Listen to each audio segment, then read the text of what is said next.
A blessed Friday to us. The reason why we do fast is because the Lord, not because He was taken away from us, but He went back to where He belongs. But then He promises to come again. But never did He also say, forget all the observances that enrich our religiosity or our faith. So fasting, abstinence, almsgiving, prayer, and many other things. These are things that can enrich the very faith that is God's gift to us. However, in our practice, there is always this juncture, or along the process, we do commit many blunders or sins. But today's responsorial psalm, actually called the Miserere, the heartfelt prayer of a sinful person, puts a very beautiful dimension and perspective of what it means to be in a constant struggle with our spiritual life, with our day-to-day living. And he puts that in the context or in the expression, my sin is always before me. Well, all sins are always before us, precisely because they cause a lot of conscientizing on our part, usay di ta mahimulag, di ta mahimutang, no?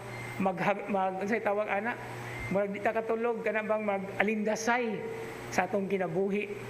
Not that life is a constant sleep, but we are sometimes put into a context where we cannot really think well, we cannot act very well, we cannot actually do something good, precisely because we are being drawn down.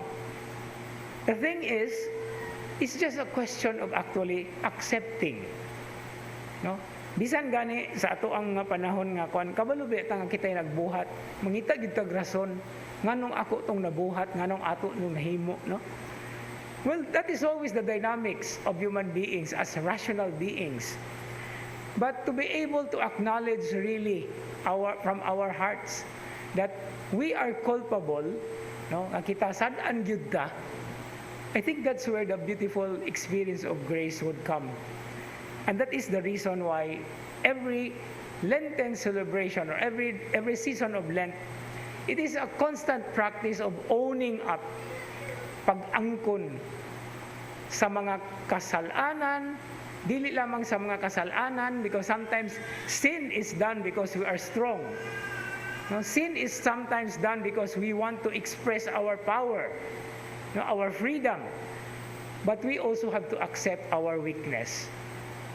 Wala man siguro tao maingon nga sad-an ko, and then you are proud of it because you are strong. Nga nakasala ka, no? Most of the time when we sin, we always say, I am weak.